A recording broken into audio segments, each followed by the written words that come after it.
దేవునికి స్తోత్రం. క్రీస్తు యేసునందు మిక్కిలి ప్రియులారా, దేవాతి దేవుడు మనలను ఆయన కృపలో జ్ఞాపకం చేసుకొని సంరక్షించి మన జీవితాల్లో మరి యొక్క శ్రేష్టమైన తరుణం అవకాశాన్ని ప్రభు అనుగ్రహించిన విధానాన్ని బట్టి నేను మొదటిగా దేవుని స్తుతిస్తూ ఉన్నాను. అదే రీతిగా నేడు సంఘముగా చేరి వచ్చిన మీకందరికీ, అలాగే యూట్యూబ్ ద్వారా ఈ వాక్యాన్ని వీక్షిస్తున్న వారందరికీ కూడా ప్రభు అయిన యేసుక్రీస్తు నామములో వందనాలు, శుభాలు తెలియజేస్తూ ఉన్నాను. మనం 23వ కీర్తన చదువుకున్నాము. 23వ కీర్తన ఈరోజు 3వ భాగం మనం ధ్యానం చేస్తున్నాం. నా కాపరి అనేటువంటి అంశం, మై షెపర్డ్ పార్ట్ 3. ఈరోజు 3వ భాగాన్ని మనం ధ్యానం చేస్తున్నాము. నా కాపరి అనేటువంటి అంశము. దావీదు భక్తుడు తన జీవితంలో యెహోవాను కాపరిగా కలిగి ఉన్నాడు. అందుకే యెహోవా నా కాపరి అని ఆయన సంబోధిస్తూ ఎంతో ఉల్లాసంగా, సంతోషంగా దేవునితో తనకు కలిగినటువంటి సంబంధాన్ని ఉద్దేశిస్తూ తెలియజేస్తూ ఈ కీర్తన ఆయన వ్రాసినట్లు మనం గమనిస్తూ ఉన్నాం. నా కాపరి అను మాట నేను దేవునికి చెందిన వాడను అనే విషయాన్ని సూచిస్తూ ఉంది. నా కాపరి అనే మాట నేను దేవునికి చెందిన వాడను అనే విషయాన్ని సూచిస్తూ ఉంది. అంటే దేవునితో దావీదునకు గల సంబంధాన్ని అతడు సూచిస్తూ ఈ కీర్తనలో ఆ మాటను ఉపయోగించినట్లుగా మనము గమనిస్తూ ఉన్నాం. దావీదు భక్తుడు ఆయన రాసినటువంటి కీర్తనల్లో దేవుణ్ణి ఓ ఉన్నతమైనటువంటి పదజాలంతో సంబోధిస్తూ మొదలుపెట్టేవాడు. ఆయన కీర్తనలన్నీ కూడా జీవం కలిగిన దేవునికి అతడు పెట్టినటువంటి పేర్లు మనం గమనిస్తాం. దేవుణ్ణి ఇలాగూ సంబోధిస్తూ ఆయన కీర్తనలు రాశాడు. నా కాపరి అని రాశాడు. అలాగే నా రాజు అని ఆయన రాసినటువంటి కీర్తనలు ఉన్నాయి. నా న్యాయాధిపతి, నా శైలము, నా ఆశ్రయము, నా కేడెము, నా కొండ, నా కోట, నా ఆశ్రయ దుర్గం, అలాగే నా రక్షణ శృంగం అని దేవుణ్ణి పిలిచాడు దావీదు భక్తుడు. ఈ మాటలన్నీ కూడా దేన్ని సూచిస్తున్నాయనంటే నేను దేవునికి చెందిన వాడను అనే విషయాన్ని సూచిస్తూ ఉన్నాయి. అన్నిటికీ నా దేవుడు అనే మాట వాడాడు. నా కాపరి, నా రాజు, నా న్యాయాధిపతి, నా కొండ, నా కోట, నా కేడెము, నా ఆశ్రయదుర్గము, ఇలాగ. అంటే దేవునితో తనకు కలిగిన సంబంధాన్ని సూచిస్తూ ఈ మాటలు మాట్లాడినట్లుగా మనము గమనిస్తూ ఉన్నాం. ఆ విధంగా ఉపయోగించిన ఆ మాటలను బట్టి మనం గమనించినప్పుడు ఈరోజు మనం ఆరాధిస్తున్నటువంటి దేవుడు మనకు ఏమై ఉన్నాడు, మనం ఆయనతో ఎటువంటి సంబంధాన్ని కలిగి ఉన్నాము, దేవునికి మనకు మధ్య ఉన్నటువంటి సంబంధం ఎటువంటిది అనే ఒక పరిశీలన, పర్యవేక్షణ మనం కలిగి ఉండవలసినటువంటి అవసరత మన ఆధ్యాత్మిక జీవితాల్లో ఎంతైనా ఉంది. దావీదు ఈ కీర్తన రాసినప్పుడు నా కాపరి అని రాయడంలో దేవునితో తనకున్నటువంటి ఆ ఉన్నతమైన సంబంధాన్ని ఈ లోకంలో ఉన్నటువంటి ప్రజలందరూ కూడా గుర్తించి తన వలె దేవుణ్ణి వారు కూడా ఇలాగూ కలిగి ఉండాలి అనే ఒక సంకేతాన్ని, ఒక సందేశాన్ని, ఆయన ఒక ఉపదేశాన్ని క్రైస్తవ లోకానికి అందిస్తూ ఉన్నట్లుగా మనము గమనిస్తూ ఉన్నాం.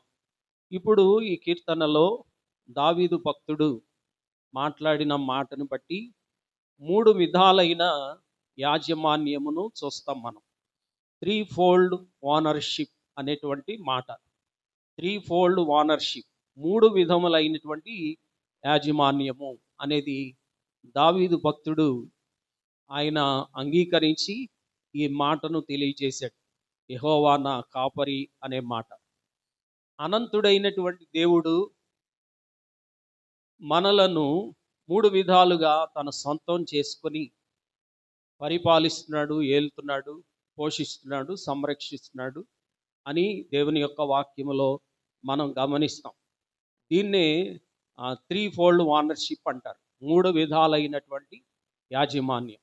మొదటిది చూద్దాం మనం.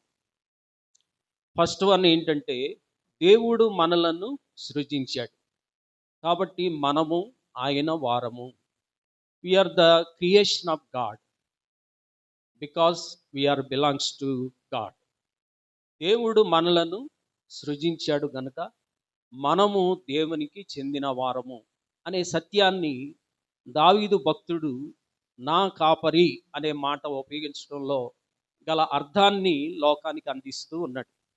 కనుక ఈ విషయాన్ని మనం కూడా తెలుసుకోవాలి, గ్రహించాలి. మనము ఎవరము, ఏమై ఉన్నాము అనంటే, దేవుడు సృజించాడు మనల్ని. మనము ఆయన చేతి పని అయి ఉన్నాం.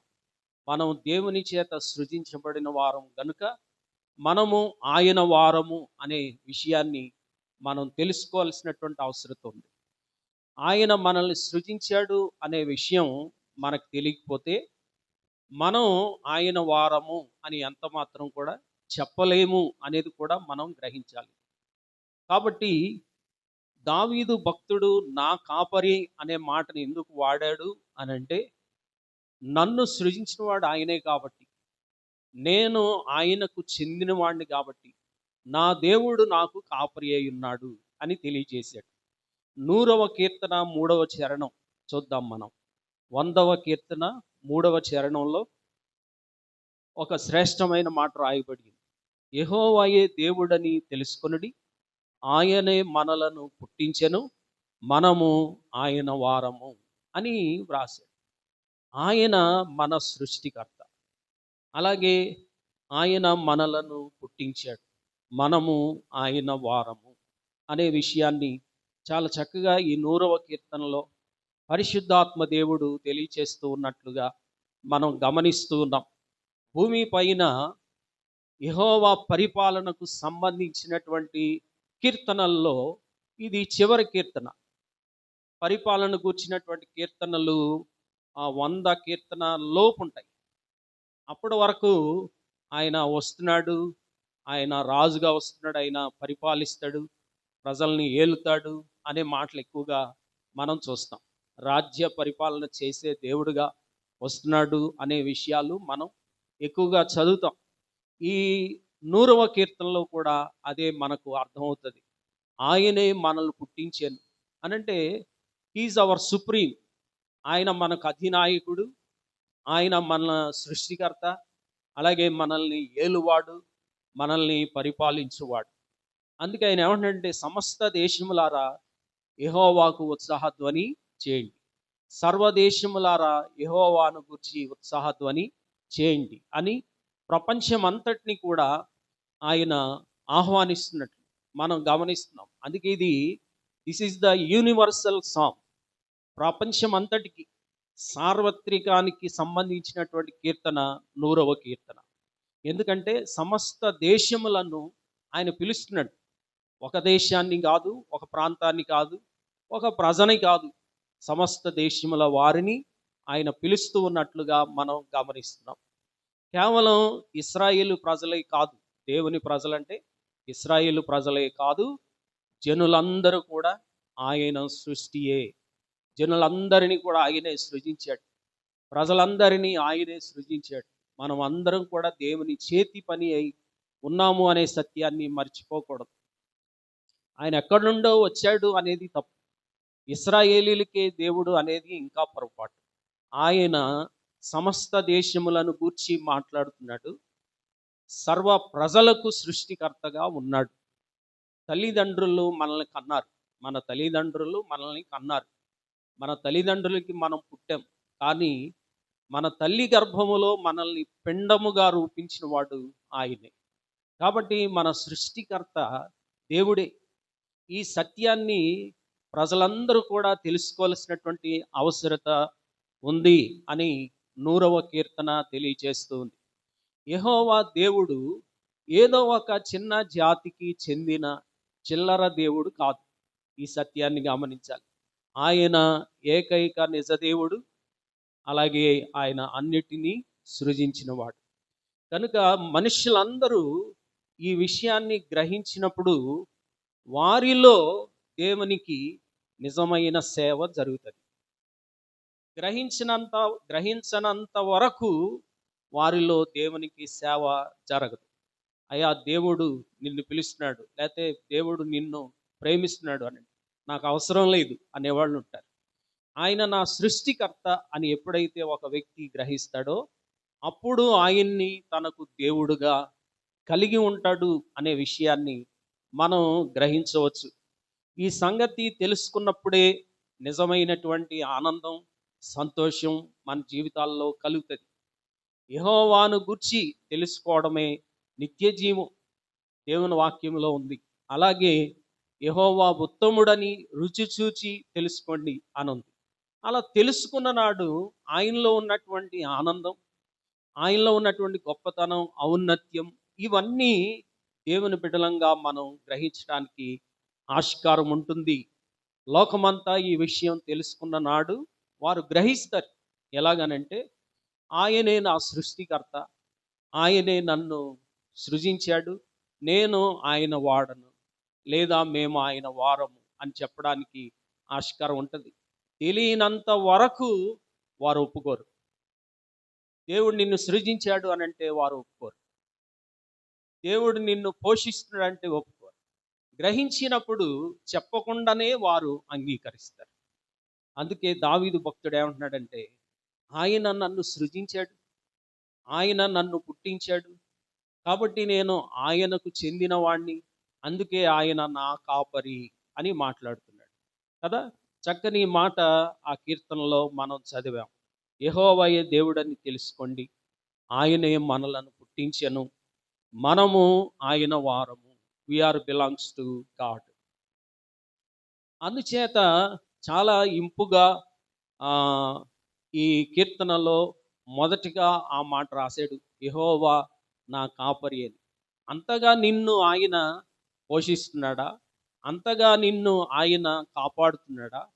అంతగా నిన్ను ఆయన సంరక్షిస్తున్నాడా? అంతగా నిన్ను ఆయన ఆశీర్వదిస్తున్నాడా అని అంటే అవుననే చెప్తాడు దావీదు. దానికి అనేకమైన కారణాలు ఉన్నాయి. ఆ కారణాలన్నీ క్రింద వచనాల్లో వ్రాయబడి ఉన్నాయి. మనకు తెలుసు ఆయన సృష్టించాడు కాబట్టి నా ఆలన పాలన, నా బాధ్యత, నా పోషణ, సంరక్షణ అన్నీ ఆయన చూసుకుంటున్నాడు అని రాశాడు క్రింద ఆ మాటలు. ఎప్పుడు ఈ విషయాలు ఆయన నోటి వెంబడొచ్చాయి, ఎప్పుడు ఈ విషయాలు ఆయన హృదయంలో నుండి పైకి పొంగి పొర్లాయి అనంటే ఆయన నన్ను సృజించాడని తెలుసుకున్నప్పుడే, ఆయన నన్ను చేశాడు అని తెలుసుకున్నప్పుడే ఆ మాటలు వచ్చాయి దావీదు భక్తుని యొక్క హృదయాంతరంగాల్లో నుండి. ఈరోజు ఈ లోకంలో ఆ సత్యాన్ని తెలుసుకున్న వారందరూ ఏదో ఒక కీర్తన పాడుతూనే ఉంటారు, ఏదో ఒక రీతిగా దేవుణ్ణి మహిమపరుస్తూనే ఉంటారు, ఏదో ఒక రీతిగా దేవుణ్ణి ఆరాధన చేస్తూనే ఉంటారు. కారణం ఏంటంటే ఆయన నన్ను సృజించాడు అనే విషయం తెలుసుకోవడమే. అందుకే యెహోవా నా కాపరి అని చాలా చక్కగా ఆయన మొదలుపెట్టాడు. అది మొదటి విషయం. రెండవది ఏంటంటే ఆయన మనలను విమోచించాడు. అందుకే ఆయన మన మీద యాజమాన్యం వహిస్తున్నాడు. మొదటిది ఆయన మనల్ని సృజించాడు కాబట్టి మనకు ఆయన యజమాని ఉన్నాడు. రెండవది ఆయన మనల్ని విమోచించాడు కాబట్టి ఆయన మనకు యజమాని అయి ఉన్నాడు అనే విషయాన్ని మనం గమనిస్తున్నాం. Is our redeemer, Jesus Christ is our redeemer. యేసుక్రీస్తు మనకు విమోచకుడు. మార్క్సు వార్తలో 10వ అధ్యాయము 45వ వచనంలో రాయబడి ఉన్న మాట మనము గమనిస్తాం. మార్క్సు వార్త 10వ అధ్యాయము 45వ వచనంలో, మనిషి కుమారుడు పరిచారము చేయుటకు రాలేదు గాని పరిచారము చేయుటకును అనేకులకు ప్రతిగా విమోచన క్రయధనముగా తన ప్రాణము ఇచ్చుటకును వచ్చెను అనెను. యేసు ప్రభు ఎందుకు వచ్చాడు ఈ లోకానికి అనంటే మన పాపముల కొరకు ఆయన విమోచన క్రయధనంగా తన రక్తమిచ్చి ప్రాణమిచ్చి మరణించి తిరిగి లేచుట ద్వారా మనల్ని పరిపూర్ణంగా విమోచించి తన సొత్తుగా చేసుకోవడానికి, తన సొంతం చేసుకోవడానికి, తన యొక్క పాలన క్రిందకి మనల్ని తీసుకొని వెళ్ళడానికి, తన అధికారం క్రిందకి, తన అజమాయిషి క్రిందకి మనల్ని తీసుకొని వెళ్ళడానికి ఆయన సిలువ మ్రాను మీద ఆయన ప్రాణాన్ని అర్పించాడు. తన రక్తమంతా కార్చి తన ప్రాణాన్ని పణంగా పెట్టాడు. ఇప్పుడు ఆయన మన మీద యజమాని అయ్యాడు. ఎందుకంటే ఆయన ఈ కార్యము చేయుట ద్వారా మనల్ని కొన్నాడు. విమోచన క్రయధనముగా అంటే అర్థం ఏంటి? మనల్ని విమోచించుటకు ఆయన తన రక్తమును ప్రాణమును వెలగా ఇచ్చాడు. వెలగా ఇచ్చాడు, ఒక ధనముగా ఇచ్చాడు. కాబట్టి మనల్ని అలా ఇచ్చి కొన్నాడు. అందుకే ఇప్పుడు మనం దేవుని సొత్తయ్యాం. మన సొత్తు కాదు, దేవుని సొత్తయ్యి ఉన్నాం. కొరింథీయులకు రాస్తూ పౌలు భక్తుడు మొదటి పత్రికలో 6వ అధ్యాయము 20వ వచనంలో ఈ రీతిగా మాట్లాడాడు. విలువ పెట్టి కొనబడిన వారు గనుక మీ దేహముతో దేవుని మహిమపరచుడి. ఆ పైన 19వ వచనంలో కూడా ఉన్న మాట చదువుదాం. మీ దేహము దేవుని వలన మీకు అనుగ్రహింపబడినది, మీలో ఉన్న పరిశుద్ధాత్మకు ఆలయమై ఉన్నదని మీరు ఎరుగరా? అది మీరు మీ సొత్తు కాదు, మీరు దేవుని సొత్తు అనే మాటను అక్కడ వ్రాయడాన్ని మనము గమనిస్తూ ఉన్నాం. దేవాలయం అనేది మనిషికి చెందినది కాదు. ఓకేనా? ఈ దేవాలయం నాది అని నేను అనడానికి లేదు. ఈ దేవాలయము ఎవరిది కాదు. ఇది ఎవరికి చెందింది? దేవునికి చెందింది. దేవాలయం అంటే ఎవరికి చెందింది అండి? దేవునికి చెందినది. ఓకేనా? గనుక దేవునికి చెందిన ఈ దేవాలయంలో ఆయనకి ఏమి ఆరోపించబడాలి? ఆరాధన, అలాగే స్తుతి, ప్రార్థన, వాక్య ధ్యానం, ఈ విధమైనటువంటి ఆధ్యాత్మిక నియమాలు అక్కడ జరుగుతాయి. అందుకే దేవాలయం ఎప్పుడు కూడా మనది కాదు, అది దేవునిది. అంటే ఇప్పుడు ఈ వాక్య ప్రకారంగా ఆయన ఏమంటున్నాడు? మీ దేహము దేవుని ఆలయమై ఉన్నది. అంటే దాని అర్థం ఏంటి? ఈ దేహము మనది కాదు అని దేవుడు మాట్లాడుతున్నాడు. అది మీ దేహము మీది కాదు, ఎవరిది? దేవునిది. నా శరీరం నా ఇష్టం అనడానికి లేదు. ఇది మన దేహము దేవుని ఆలయం. ఈ దేహములో జరగాల్సిందేంటి? దేవునికి ఆరాధన, దేవునికి స్తుతి యాగము, దేవునికి మన యొక్క జీవితం అర్పించడము, ఇవన్నీ జరగాలి మనలో. కాబట్టి ఒక విశ్వాసి తన సొంత శరీరం అయినట్టు ఈ దేహాన్ని వాడకూడదు. ఈ దేహమును దేవుని కొరకు వాడాలి. ఎందుకంటే ఈ దేహమును, ప్రాణమును, మనలో ఉన్న ఆత్మను, ఇవన్నీ ఆయనవే. ఎలా చెప్పగలవు నువ్వు? ఎందుకు అంటున్నావు ప్రభు అనంటే, అందుకు నా రక్తం ఇచ్చాను, అందుకు నా ప్రాణం ఇచ్చాను అని ప్రభు మాట్లాడుతున్నాడు. అది కాబట్టి విశ్వాసి తనలో నివసించేటువంటి దేవుని యొక్క ఆత్మకు ఆనందాన్ని కలిగించే విధంగా, దేవుని ఆత్మకు ఘనత తెచ్చే విధంగా జీవించవలసిన అవసరం ఉంది. ఎందుకంటే మనం మన సొత్తు కాదు, మనము దేవుని సొత్తు.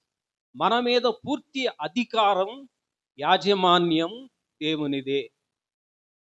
మరి దీనికి దావీదు యెహోవా నా కాపరి అని చెప్పుటకు గల సంబంధం ఏంటి అని అంటే, దావీదు భక్తుడు కూడాను తన దివ్య దర్శనంలో యేసు ప్రభువారి యొక్క శిలువ యజ్ఞాన్ని చూశాడు. యేసు ప్రభు శిలువ మ్రాను మీద చేసిన విమోచన కార్యాన్ని కూడా చూశాడు కదా. 22వ కీర్తన ఆయన రాశాడు. 22వ కీర్తనలో కల్వరి శిలువ మనకి కనిపిస్తుంది, శిలువ దర్శనం కనిపిస్తుంది. 16వ కీర్తనలో యేసు ప్రభు సమాధి చేయబడ్డం, ఆయన కుళ్ళు పట్టకపోవడం, అంటే ఆయన ఆత్మను నీవు పాతాళములో విడిచిపెట్టవు, తిరిగి మళ్ళీ ఆయన్ని లేపుతావు అనే మాటలు వాడాడు. అంటే క్రీస్తుకు పూర్వం 1000 సంవత్సరాల క్రిందటే తన దివ్య దర్శనంలో యేసుక్రీస్తు ప్రభు తన కొరకు చేసిన విమోచన కార్యాన్ని చూశాడు. అందుకే యెహోవా నా కాపరి అన్న దగ్గర ఆయన నా విమోచకుడు కూడాను అని అంటున్నాడు అనమాట. కాబట్టి ఆయన నీ విమోచకుడైనప్పుడు మరి నువ్వేంటి అనంటే, నేను నా వాడను కాదు, నేను దేవుని వాడను, నేను ఆయన సొత్తు, నేను ఆయన సొంతము, I am not my own, I belong to God అని మాట్లాడుతున్నాడు. కనుక ఈ విషయాన్ని చాలా చక్కగా ఈ కీర్తనలో దావీదు భక్తుడు అభివర్ణించినట్లుగా మనం చూస్తూ ఉన్నాం. కాబట్టి ఇప్పుడు మన యజమాని, మన కాపరి అగు యెహోవా యొక్క యాజమాన్యంలో మనం ఉన్నాము అనే విషయాన్ని గమనించాలి. కేవలం దావీదునకు మాత్రమే కాదు, ఎవరైతే యెహోవా నా కాపరి అని అంటారో వారందరికీ ఆయన యజమాని అయి ఉంటాడు. ఆయన యాజమాన్యములో తన ప్రియులైన వారికి క్షేమం ఉంటుంది, సంరక్షణ ఉంటుంది, అలాగే చక్కని పోషణ ఉంటుంది, భద్రత కూడా ఉంటుంది అని ఆ 23వ కీర్తనలో మనం గమనించవచ్చు. గనుక దావీదు భక్తుడు అది గ్రహించి ఏమంటున్నాడంటే, యెహోవా నా కాపరి అని అన్నాడు. మనం కూడా యెహోవా నా కాపరి అని మనం అన్నప్పుడు ఆయన యాజమాన్యంలో మనం ఉన్నామని చెప్పి తలంచుకొని దేవుని స్తుతిస్తూ ఈ కీర్తన చదవాలి, ధ్యానం చేయాలి. మనం మొట్టమొదటగా నేర్చుకున్న వాక్యం ఇదే. మనకు మాటలు వచ్చిన తర్వాత చిన్నప్పుడు, ఇప్పుడు కోమలి ఉంది, వాళ్ళ అమ్మాయిని తీసుకొచ్చింది. వాళ్ళ అమ్మాయికి ఒకవేళ మాటలు బుడిబుడిగా వస్తున్నాయి అనుకోండి, మొట్టమొదటిగా నేర్పించే వాక్యం ఏంటి? యెహోవా నా కాపరి. అంటే నీకు ఊహ తెలిసిన దగ్గర నుండి నీ కాపరి ఎవరంటే యెహోవాయే. నీ కాపరి ఎవరంటే ప్రభువైన యేసుక్రీస్తే. ఇది మొదలుకొని నీవు ఆయన కాపరత్వంలో జీవించాలి. ఇది మొదలుకొని నీవు ఆయన యాజమాన్యంలో బ్రతకాలి. నీ యజమాని, నీ కాపరి, నీ ప్రభువు అన్నీ కూడా దేవుడే అని మనం బిడ్డలకి చెప్తూ ఉంటాం. వారు మాత్రమే కాదు, ఈనాడు మనం కూడా అంతే. మనం కూడా దేవుని కాపరత్వంలో, దేవుని యాజమాన్యంలో ఉన్నాము అనేటువంటి సంతృప్తితో ఈ కీర్తన చదివినప్పుడల్లా దేవుని మహింపరచాలి. అది రెండవ విషయం. మూడవది చూద్దాం. ఈ 3-fold ఓనర్షిప్లో మూడవ విషయం ఏంటంటే, ఆయన మనలను గొర్రెలుగా ఎంచాడు. అది మూడవ విషయం. ఆయన మనలను తన గొర్రెలుగా ఎంచాడు. We are the sheeps of God. మనం దేవుని గొర్రెలము. ఈ లోకంలో ప్రజలు మనల్ని ఈ మాటతో గేలి చేస్తూ ఉంటారు. వారు గొర్రెలు, క్రైస్తవులు అంటే ఎవరంటే గొర్రెల బిడ్డలు అంటే అననివ్వండి, పర్వాలేదు. వారు మంచి మాటే అంటున్నారని గమనించాలి. వారు బైబిల్ ప్రకారం పిలుస్తున్నారు మనల్ని, అంతే కదా. బైబిల్ ప్రకారంగా we are the sheeps of God. మనం దేవుని గొర్రెలము. ఈ 100వ కీర్తనలో అదే చదివాం మనం. 100వ కీర్తన 3వ చరణంలో మనము ఆయన ప్రజలము, ఆయన మేపు గొర్రెలము. We are the sheeps of God. దేవుని గొర్రెలము. లోకం మనల్ని అనకపోయినా గొర్రెలని, మనం దేవుని గొర్రెలమే. ఎందుకంటే ఆయన కాపరత్వంలో మనం గొర్రెలుగా ఉన్నప్పుడు ఆయనకి తెలుసు ఏ సమయంలో ఎక్కడికి నడిపించాలో. ఈ పచ్చిక గల చోట్ల మనల్ని పరుండు చేసే దేవుడైన, అలాగే శాంతికరమైన జలముల యొద్దకు నడిపించువాడాయన, మన ప్రాణములకు సేద తీర్చేవాడు, నీతి మార్గములలో మనల్ని నడిపించేవాడు, మనల్ని గాఢాంధకారపు లోయలో సంచరించిన ఆయన మనకు తోడుగా ఉండే దేవుడు. అందుకే మనం ఆయన కాపరత్వంలోని గొర్రెలుగా ఉండడం మనకి క్షేమమే, మనకి సంతోషమే, మనకి అది ఆశీర్వాదమే అనే విషయాన్ని జ్ఞాపకం చేసుకోవాలి. 53వ అధ్యాయం, యెషయా గ్రంథం 53వ అధ్యాయము 6వ వచనం మనందరికి తెలిసిన వచనం. అది అక్కడ వ్రాయబడి ఉంది. మనమందరము గొర్రెల వలె త్రోవ తప్పిపోతిమి, మనలో ప్రతివాడును తనకిష్టమైన త్రోవకు తొలగెను, యెహోవా మన అందరి దోషములను అతని మీద మోపెను. దేవునికి స్తోత్రం. మనమందరము గొర్రెల వలె త్రోవ తప్పిపోతిమి అని. గొర్రెలు ఆ త్రోవ తప్పిపోవడం అనేది సహజం. అందుకే గొర్రెల కాపరి మళ్ళీ గొర్రెలన్నీ ఉన్నాయా లేవా అని చూసుకొని, ఒకవేళ 1, 2 తప్పిపోతే మళ్ళీ వాటిని వెతకడానికి వెనక్కి వెళ్తాడు. అతని స్వరం అవి వింటాయి. అవి ఎక్కడున్నాయో, ఏ చిక్కుల్లో ఉన్నాయో అవన్నీ కూడా ఆయనకి తెలుసు. మళ్ళీ వాటిని తోడుకొని వస్తాడు. అప్పుడప్పుడు ఈ ఖాళీ స్థలాలు గుండా గొర్రెల్ని మేపడానికి వస్తుంటారు కొంతమంది. ఇంచుమించు 100 గొర్రెల వరకు ఉంటాయి. ఆ 100 గొర్రెల్ని 2 లేదా 3 కాపలా కాస్తూ ఉంటారు, మేపుతూ ఉంటారు. ఒకసారి వాళ్ళు వెళ్తూ ఉన్నప్పుడు అక్కడ మేపుతూ ఉంటే నేను ఒక అతన్ని అడిగాను. మనకి ఎందుకంటే బైబిల్ అనుభవం ఉంది కాబట్టి ఆ వ్యక్తిని అడిగాను. ఇప్పుడు ఇన్ని గొర్రెలు ఉన్నాయి కదా మీకు, ఈ గొర్రెల్లో ఏ ఒక్కటి లేకపోయినా తెలుస్తుందా మీకు అనేసి అని. బేసిక్గా తెలిసండి మాకు అన్నాడు. ఎలా మీరు పసిగడతారు అని అంటే, మాకు తెలిసిపోతాయండి, మా 100 గొర్రెలు మాకు బాగా తెలుసు అని అన్నాడు. మరి మీ 2 లేకపోతే 3 మీరు పార్ట్నర్సా అని అడిగాను. లేదండి, ఆడు నా కొడుకండి, ఆడు నా మనవడండి అన్నాడు. మొత్తం 3 కలిపి ఆ మందని మేపుతున్నారు.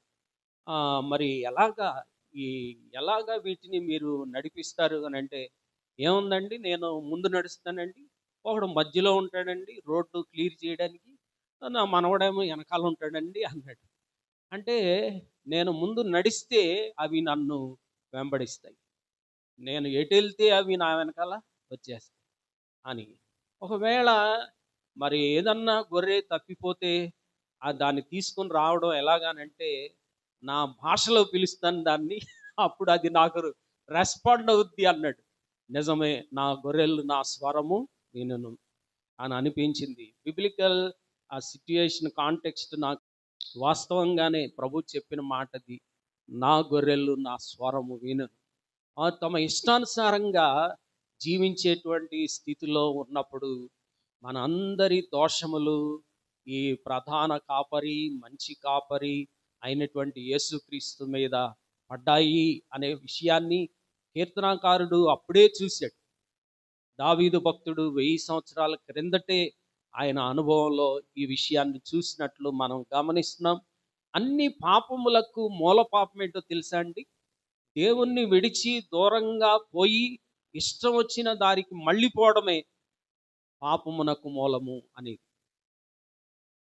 దేవుణ్ణి విడిచి తమకిష్టమైన మార్గాల్లో వెళ్ళిపోవడమే అసలైనటువంటి పాపం. ఆదాము మొదలుకొని మనుషులందరూ కూడా ఇదే పాపంలో నడుస్తున్నారు. ఆదాము మొదలుకొని ఈనాటి వరకు ఈ విధమైన దోషములు, పాపములు, అపరాధములన్నీ కూడా వెళ్ళి యేసుక్రీస్తు మీద పడ్డాయి. ఆయన వీటన్నిటినీ మోసాడు. Is our sin bearer.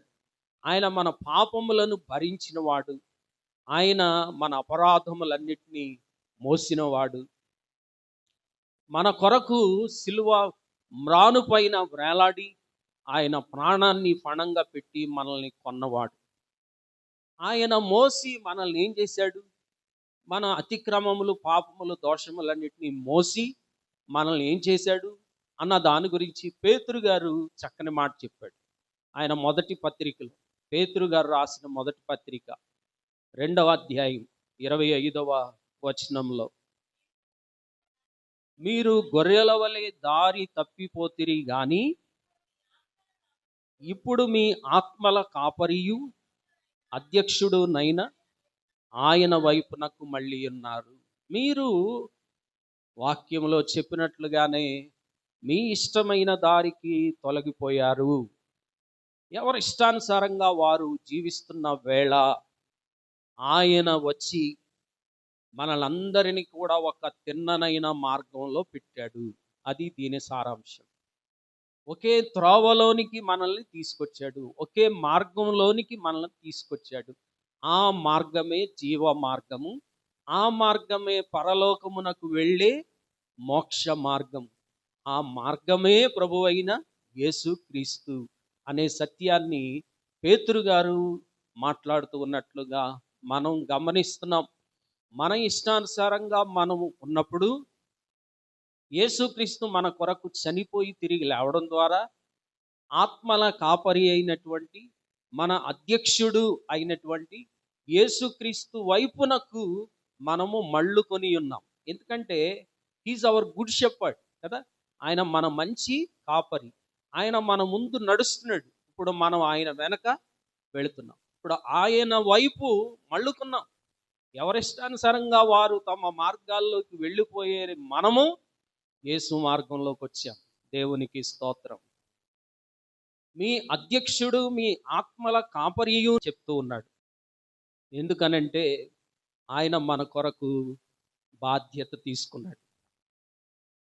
మన కొరకు ఒక పూటపడ్డాడు యేసు ప్రభు. ఇంతటి త్యాగం, ఇంతటి సాహసం మన కొరకు ఎవరో చేయలే. మనకు అయిన వాళ్ళు చేయలేదు, మనకు స్నేహితులు చేయలేదు, మన ఇంట్లో వాళ్ళు కానీ పొరుగు వారు కానీ ఎవరు చేయలేదు. యేసుక్రీస్తు ప్రభు అందుకు పుట్టపడ్డాడు అనే విషయాన్ని జ్ఞాపకం చేసుకోవాలి. ఆయన బాధ్యత వహించి మనల్ని సరి అయినటువంటి త్రోవలోనికి నడిపించుటకు ఆయన శిలువ మ్రాను మీద మరణించాడు. అందుకే చక్కగా వర్ణించాడు. చూసారా దావీదు భక్తుడు? ఆ వర్ణన గమనించండి. పచ్చిక గల చోట్లకు ఆయన నన్ను నడిపిస్తాడు. అంటే నేను నా ఇష్టానుసారమైన త్రోవలో వెళ్ళిపోతున్నప్పుడు ఆయన నన్ను తీసుకొచ్చి పచ్చిక గల చోట్ల నన్ను నడిపించాడు. నా ఇష్టానుసారమైన త్రోవకు వెళ్ళిపోతున్నప్పుడు ఆయన నన్ను తీసుకొచ్చి శాంతికరమైన జలముల యొద్ద నన్ను నడిపించాడు. నా ఇష్టానుసారమైన త్రోవల్లో నేను నడవడానికి వెళ్ళిపోతున్నప్పుడు ఆయన నన్ను తీసుకొచ్చి నీతి మార్గములో నన్ను నడిపించాడు. నా ఇష్టానుసారమైన మార్గాల్లో నేను నడిచి పరుగులు తీసి అలసిపోయిన వేళ నన్ను మళ్ళీ ఆయన త్రోవలకు తీసుకొచ్చి అలసి సొలసి సొమ్మసిల్లిపోయిన నా ప్రాణాన్ని ఆయన తెప్పరిల్ల చేశాడు అని మాట్లాడు. What a great! అది ఎంత గొప్ప అద్భుతమైనటువంటి క్రమమో చూసారా? దావీదు భక్తుడు ఆ క్రమమును వర్ణించాడు. అందుకే పేతురు ఆ మాట చెప్పాడు, ఇప్పుడు మీరు ఆయన వైపునకు మళ్ళుకున్నారు. కాబట్టి ఇప్పుడు ఖచ్చితంగా ఆయన యాజమాన్యాన్ని మనం ఒప్పుకొని తీరాలి. నా కాపరి అని మనం అన్నామంటే ఆయన యాజమాన్యములోనికి వచ్చి తీరాలి. దావీదు భక్తుడు అది చేసి చూపించాడు. ఆయన యాజమాన్యంలో ఉన్నాడు గనుకనే ఆయన ఈ మాట చెప్పాడు, యెహోవా నా కాపరి అని. కాబట్టి మనము మన సొంతం కాదు, దేవుని సొత్తు. తనను తాను ఒక గొర్రెగా భావించుకొని దావీదు ఆయన నాకు కాపరి అని వ్రాశాడు. వాస్తవానికి దావీదు భక్తుడు తన తండ్రి అయినటువంటి యెషయి యొక్క మందను మేపడానికి అరణ్యంలోనికి వెళ్ళాడు. ఆ గొర్రెలను ఈయన మేపుతున్నాడు. మరి ఆ గొర్రెలకి ఇతడు కాపరిగా ఉన్నప్పుడు ఎటువంటి బాధ్యత వహిస్తున్నాడో వాటి పట్ల నా దేవుడు కూడా నా పట్ల అటువంటి బాధ్యత వహిస్తున్నాడు అని చెప్పాడు అనమాట. కొన్ని సందర్భాల్లో దావీదు ప్రభు అయిన యేసు క్రీస్తునకు సంకేతంగా చూపిస్తూ ఉంటారు చాలా మంది దైవజనులు.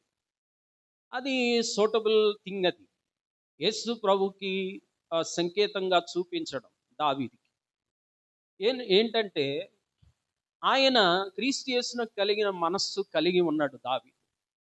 అందుచేత ఆ గొర్రెలను కఠినంగా చూడలేదు, కానీ ప్రేమతో వాటి పట్ల వ్యవహరించాడు. ఆ గొర్రెలను పచ్చిక గల చోట్లకు తీసుకెళ్ళాడు, శాంతికరమైన జలముల యొద్దకు నడిపించాడు. అలాగే నీతి మార్గాల్లో, అంటే సరి అయిన మార్గాల్లో నడిపించాడు. వాటి ప్రాణాన్ని తెప్పరిల్ల చేశాడు. ఏ గొర్రెయు ఆకలి దప్పులతో అలమటించలేదు, వాటిని అలా అలమటింపనియ్యలేదు దావీదు. అలాంటప్పుడు ఆయన మేపు గొర్రెగా నేనుంటే నా పట్ల నా దేవుడు ఇంకెంతటి బాధ్యత వహిస్తాడో కదా అని యెహోవా నా కాపరి అని మొదలుపెట్టాడు.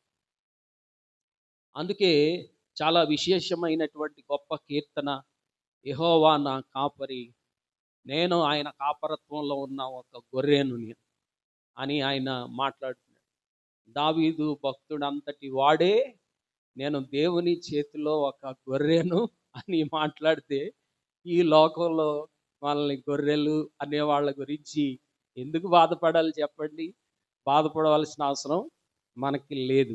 ఎందుకంటే we are the sheeps of God. మనం దేవుని యొక్క గొర్రెలము, ఆయన మేపు గొర్రెలము, ఆయన ప్రజలము, ఆయన మేపు గొర్రెలము అని. అతడు దేవుని యాజమాన్యంలో, ఆయన నడిపింపులో ఉన్నాడు. ఇప్పుడు మనము ఎవరి నడిపింపులో ఉన్నాము అనేది పరిశీలించుకోవాలి. ఈ కీర్తన మనం చదువుకోవాలి, ధ్యానించాలి. అలాగే మనందరికీ బాగా కంఠోపాఠంగా వచ్చి కీర్తన నిద్రలో కూడా లేపి అడిగితే చెప్పేస్తాం. ఈ కీర్తన అంతా కంఠస్థం మనకి. కానీ దాంట్లో ఉన్నటువంటి మాధుర్యాన్ని కూడా తెలుసుకొని చదవాలి.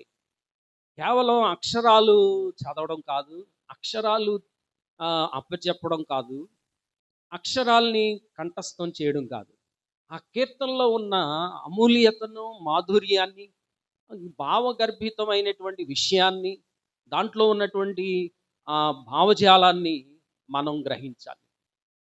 ఒక చోట వాక్యములు చదివే పోటీ పెట్టారు ఒక సంస్థ వాళ్ళు. అక్కడ బైబిల్ రీడింగ్ కాంపిటీషన్ అన్నమాట. ఒక సీరియల్లో నటించే ఒక యాక్టర్ వచ్చాడు, ఒక నటుడు, మంచి యంగ్ మెన్, యవనస్తుడు వచ్చి 23వ కీర్తన పోటీ పెట్టారు, ఎవరు ఎలా చదువుతారని. చాలా చాతుర్యంగా, చాలా చక్కగా, అద్భుతంగా, రమణీయంగా చదివాడు 23వ కీర్తన. అతడు చదివినప్పుడు అందరూ చప్పట్లు కొట్టేశారు. అందరూ కూడా చాలా ఆనందించారు ఆ యవనస్తుడు ఆ కీర్తన చదివినప్పుడు. ఇక ఆఖరి క్యాండిడేట్ వచ్చాడు. ఆయన వృద్ధుడైన ఒక పాస్టర్ గారు. ఆయన వచ్చి 23వ కీర్తన చదవడం ప్రారంభించాడు. ఆయన చదవడం ప్రారంభించింది మొదలుకొని ముగించే వరకు చదువుతూ ఉన్నప్పుడు అక్కడున్న వాళ్ళందరూ ఆధ్యాత్మికంగా కదిలించబడ్డారు. ఒక గొప్ప స్పిరిచువల్ అవేర్నెస్ని వారు అనుభవించారు. ఆధ్యాత్మిక చైతన్యం, కదిలించబడ్డారు వాళ్ళందరూ కూడా. ఆయన చదువుతుంటేనే, ఆ కీర్తన చదువుతూ ఉంటేనే వాళ్ళందరికీ ఆధ్యాత్మికంగా ఎంతో బలాన్ని ఇచ్చింది. వాళ్ళందరూ చాలా బలపడ్డారు, చాలా ఆనందించారు. వారందరితో పాటు యవనస్తుడు కూడా ఆనందించాడు. అంతా అయిపోయిన తర్వాత పాస్టర్ గారిని అభినందించారు అందరూ. అంతా అయిపోయిన తర్వాత యవనస్తుడు వచ్చాడు పాస్టర్ గారి దగ్గరికి. సార్, నాకు ఒక విషయం కావాలి. ఏంటి బాబు చెప్పండి. నేను చదివినప్పుడు అందరూ చప్పట్లు కొట్టారు, నేనే ఫస్ట్ వస్తానని అనుకున్నాను. కానీ నా తర్వాత ఆఖరిగా మీరు చదివినప్పుడు అందరూ చాలా కదిలించబడ్డారు, ఇంక్లూడింగ్ మీ ఆల్సో. నేను కూడా ఆధ్యాత్మికంగా కదిలించబడ్డాను. What is the secret about that అని అడిగాడు.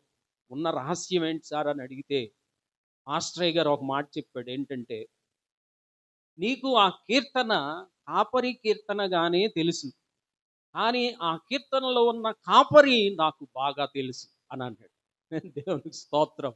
అది నువ్వు కీర్తన 23వ కీర్తన కాపరి కీర్తనగా చదివావు, కానీ ఆ కీర్తనలో ఉన్న కాపరి నాకు బాగా తెలుసు నాయన అని చెప్పాడు అనమాట. అది అసలు విషయం.